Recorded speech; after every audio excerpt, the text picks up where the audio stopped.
बल्दिया Musharraf colony की इस गली में सुबह इस वक्त कोहराम मच गया जब एक घर से गोलियों की आवाजें आई और देखते ही देखते एक खानदान उजड़ गया। पुलिस के मुताबिक मकतूल आबिद, इनकी अहलिया और कमसिन बेटा मौके पर ही दम तोड़ गए। वाक़े के दौरान आबिद की साली फातिमा शदीद जख्मी हुई, जिन्हें फौरी तौर पर अस्पताल मुंतकिल किया गया।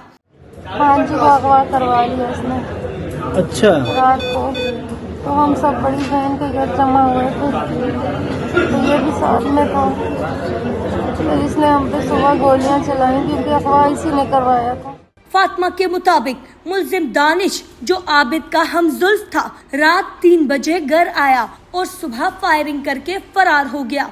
बेटी के मामले पर काफी अरसे से झगड़ा चल रहा था। हमें अंदाजा नहीं था कि बात यहाँ तक पहुँच जाएगी। आबिद की बेटी है, अलाइना नाम है, वो कल 5:30 बजे दानिश ले गया है, तो उन्होंने उसकी आवाज़ उठाई कि दानिश साड़ू था भाई, यहाँ हमसे पूछा नहीं ये वो, तो बेटी की वजह से जो है ना ये पड़ा हुआ है आबिद, और आबिद की फैमिली को मारा गया। मेरी वाइफ से मेरी बात हो गई तो उसने मुझे बताया कि दानिश हम सबको फायर मार के भाग गया।